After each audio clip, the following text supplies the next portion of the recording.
أعوذ بالله من الشيطان الرجيم بسم الله الرحمن الرحيم Bismillahirrahmanirrahim. Assalamualaikum warahmatullahi wabarakatuh. Alhamdulillahirabbil alamin. Wassalatu wassalamu ala asyrafil anbiya'i wal mursalin wa ala alihi wa sahbihi rasulillahi ajmain.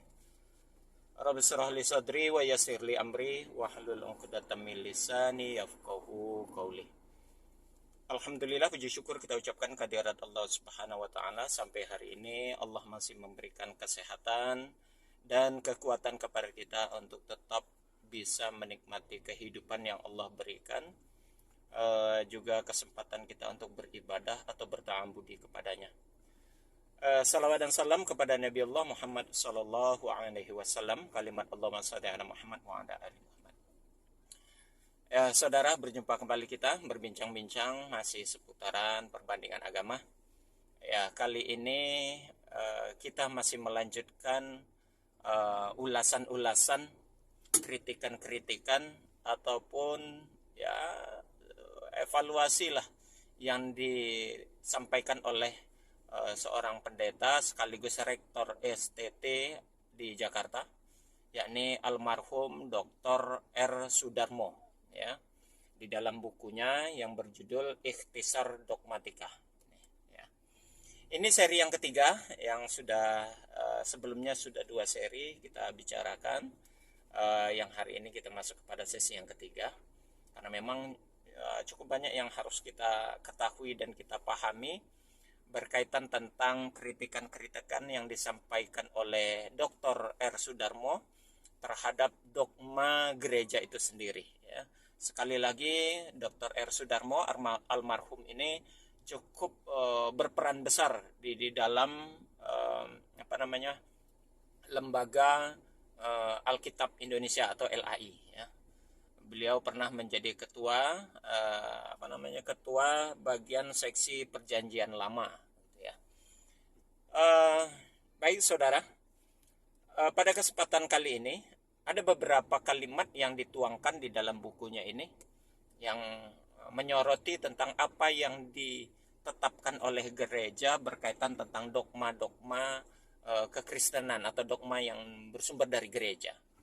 Sebagai catatan, saudara, ketika kita memandang gereja, maka berkaitan dengan dogma ini tentunya orang yang berada di dalam gereja atau dalam hal ini adalah pemuka-pemuka ataupun pimpinan-pimpinan gereja itu sendiri.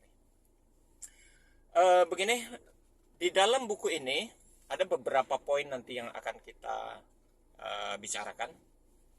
Langsung saja, poin pertama adalah begini saudara.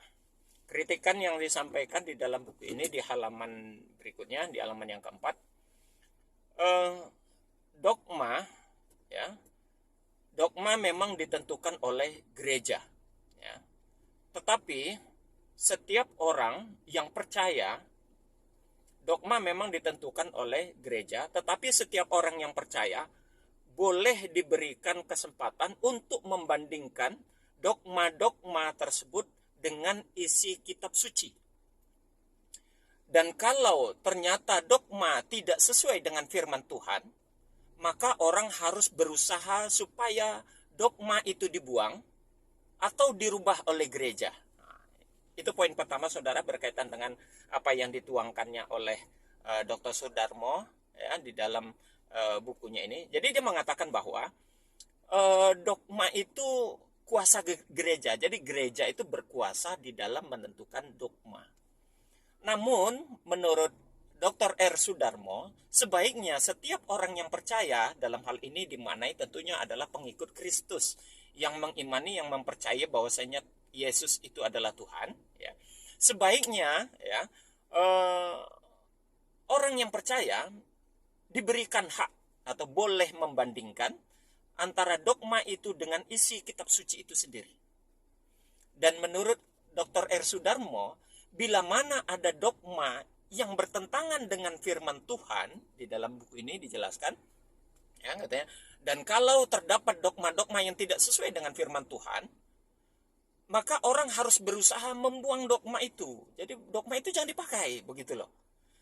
Jadi atau kalau seandainya orang tidak boleh membuang, seharusnya gereja mengubah itu. Ya, gereja mengubah itu. Artinya begini saudara, kebenaran yang kemarin saya nyatakan, yang dikatakan oleh Dr. R. Sudarmo itu tidak mutlak sifatnya begitu ya. Kebenaran dogma itu karena dia masih bersifat dugaan, perkiraan atau prasangka atau sakwasangka. Jadi pantas kalau dia dikatakan itu tidak 100% benar.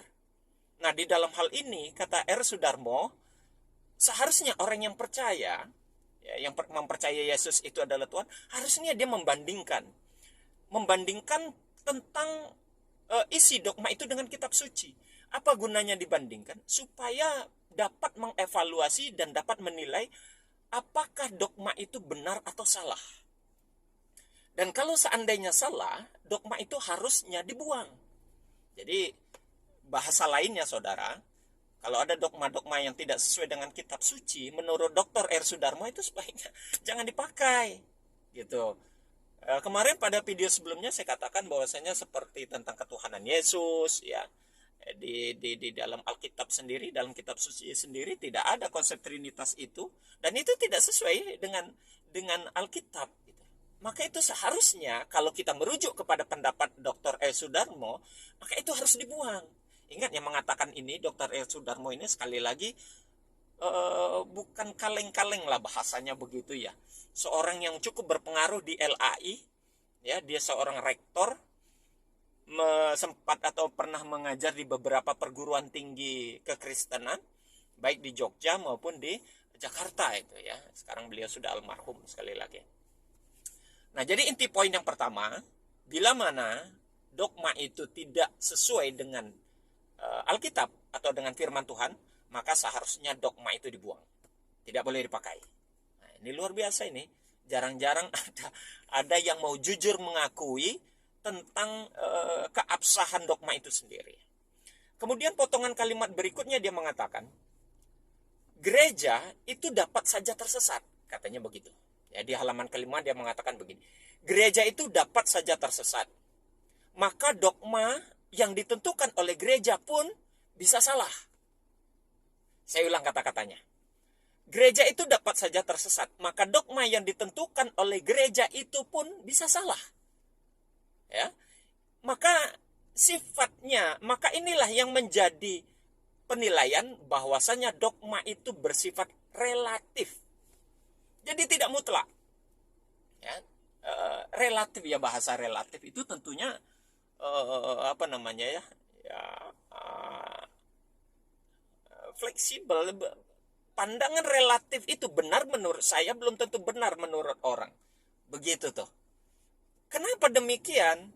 Kata R. Sudarmo, kenapa sifatnya relatif dogma itu?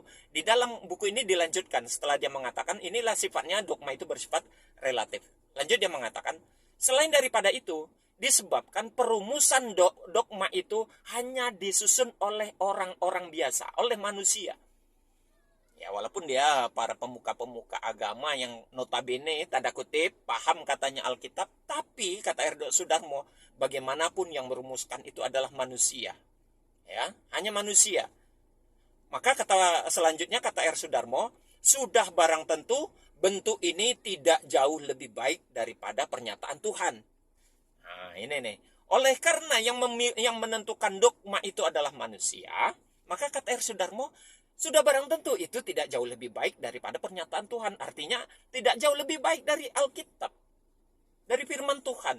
Maka seharusnya yang dipegang, yang dijadikan acuan adalah Alkitabnya, bukan dogmanya. Begitu loh. Nah, maka di akhir poin ini, poin yang kedua ini, kata Dr. R. Sudarmo, jadi teranglah bahwa dogma bukanlah firman Allah itu sendiri, maka dia tidak bersifat mutlak. Ya, dia tidak bersifat mutlak adanya. Kalau dalam Islam itu ada istilah qat'i dan zonni.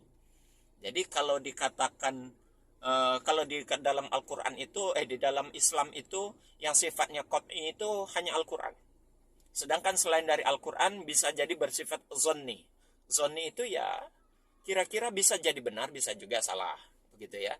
Sama kalau di dalam kekristenan yang qat'inya itu apa? Tidak ada dogma ini, kata Dr. Esur Darmo, tidak bersifat mutlak, maka tidak bersifat qat'i, atau bahasa lainnya dia bersifat zonni.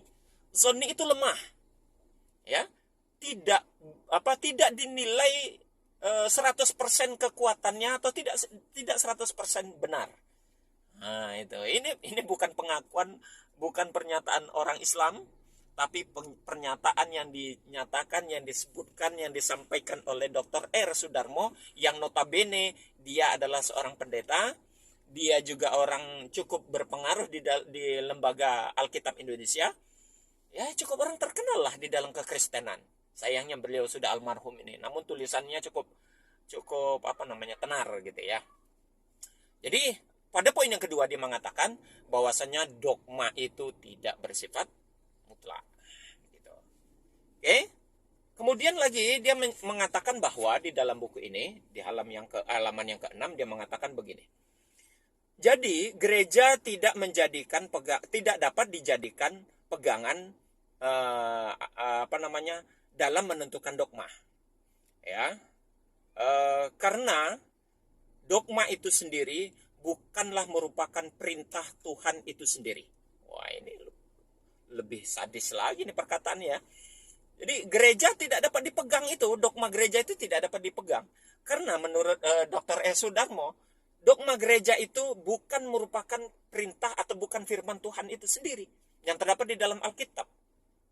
Ya. Memang katanya lebih lanjut dia mengatakan memang anggota-anggota gereja adalah manusia biasa, hanya orang atau manusia yang serba lemah, yang keadaannya ya mungkin ya, dan ini memungkinkan sekali untuk melakukan atau bertindak kesalahan atau melakukan kesalahan. Begitu ya. Jadi pengakuan-pengakuan yang luar biasa. Gereja ya itu tidak punya hak, seolah-olah kalau saya sih memahaminya begitu. Gereja tidak berhak di dalam menentukan dogma, karena dogma itu sendiri bukan firman Tuhan. Apalagi yang membuat dogma itu adalah manusia-manusia biasa yang tidak luput dari kesalahan dan kekeliruan. Maka bisa jadi dogma yang ada di dalam kekristenan itu banyak kekeliruan dan banyak kesalahan. Makanya